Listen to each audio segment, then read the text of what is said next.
Hello, ಎಲ್ರಿಗೂ ನಮಸ್ಕಾರ. ಎಲ್ಲರೂ ಹೇಗಿದ್ದೀರಿ? ಆರಾಮ? ಎಲ್ಲರೂ ಚೆನ್ನಾಗಿರಬೇಕು. ಇವತ್ತು ಕಾಯಿ ಗಂಜಿ ಮಾಡೋಣ ಅಂತ. ಕೇಳೋದಕ್ಕೇನಪ್ಪ ಇದು ಸಿಂಪಲ್ ಆಗಿದೆ ಅನಿಸುತ್ತೆ, ಆದರೆ ಅನುಕೂಲ ತುಂಬ ಇದೆ. ನಾವು ಹೊರಗಡೆ ಏನೋ ಕೆಲ್ಸಕ್ಕೆ ಹೋಗಿರ್ತೀವಿ, ಮನೆಗೆ ಬರೋಷ್ಟೊತ್ತಿಗೆ ಲೇಟ್ ಆಗಿರುತ್ತೆ, ಟೈಮ್ ಕಡಿಮೆ ಇರುತ್ತೆ, ಅಡುಗೆ ಆಗಬೇಕು, ಅದು ರುಚಿಯಾಗೂ ಇರಬೇಕು ನಮಗೆ. ಆವಾಗ ಈ ರೀತಿ ಗಂಜಿ ಮಾಡಿಕೊಂಡ್ರೆ ತುಂಬ ಸುಲಭವಾಗಿರುತ್ತೆ, ಊಟಕ್ಕೂ ಆಗುತ್ತೆ, ರುಚಿಯಾಗೂ ಇರುತ್ತೆ.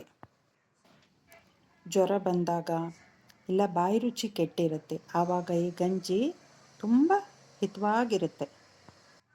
ಒಂದೊಂದು ಸರ್ತಿ ಅಡುಗೆ ಮಾಡಲಿಕ್ಕೆ ತುಂಬ ಬೇಜಾರಾಗಿರುತ್ತೆ, ಆವಾಗ ಯಾರು ಅನ್ನ ಸಾರು ಪಲ್ಯ ಅಂತ ಮಾಡ್ಕೊಂಡು ಕೂತಿರ್ತಾರೆ.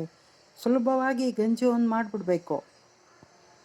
ಬಿಸಿ ಬಿಸಿ ಗಂಜಿ ಜೊತೆ ಉಪ್ಪಿನಕಾಯಿ ತುಪ್ಪ ಹಾಕ್ಕೊಂಡು ಊಟ ಮಾಡಿದರೆ ತುಂಬ ಹಿತವಾಗಿರುತ್ತೆ.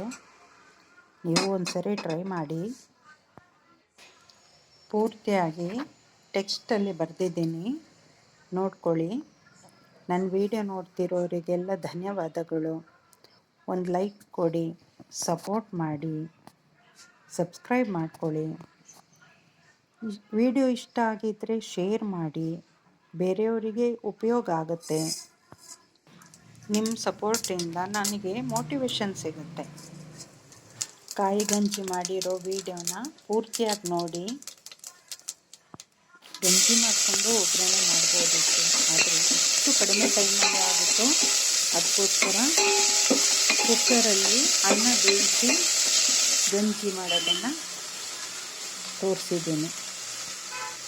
ಟೈಮ್ ಇರಲ್ಲ, ಬೇಗ ಆಗಬೇಕು, ಏನೋ ಕೆಲಸ ಇರುತ್ತೆ, ಹೊರಗಡೆ ಹೋಗಬೇಕು, ಆವಾಗ ತುಂಬ ಉಪಯೋಗ ಆಗುತ್ತೆ. ಸುಲಭವಾಗಿರೋ ಈ ಗಂಜಿ ಮಕ್ಕಳು ದೊಡ್ಡವರು ಯಾರು ಬೇಕಾದರೂ ಮಾಡ್ಕೋಬೋದು. ನಿಮ್ಮ ಟೇಸ್ಟಿಗೆ ತಕ್ಕಂತೆ ಉಪ್ಪು ಖಾರ ಹಾಕ್ಕೊಳ್ಳಿ.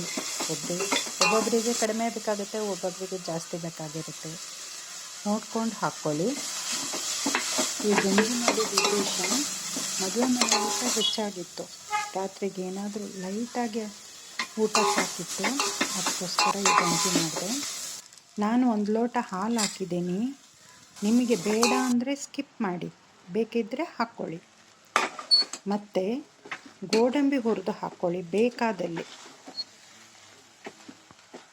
ನಮ್ಮ ಮನೆಯಲ್ಲಿ ಎಲ್ಲರೂ ಈ ಗಂಜಿನ ಇಷ್ಟಪಟ್ಟು ಊಟ ಮಾಡ್ತೀವಿ. ಹಾಲು ಬೇಡ ಅಂದ ಪಕ್ಷದಲ್ಲಿ 1 ನಿಂಬೆಹಣ್ಣು ರಸ ಸೇರಿಸ್ಕೊಳ್ಬೋದು. ಗಂಜಿ ಇನ್ನೂ ರುಚಿಯಾಗಿರುತ್ತೆ. ವಿಡಿಯೋ ನೋಡಿದವರಿಗೆಲ್ಲ ಧನ್ಯವಾದಗಳು. Thank you so much.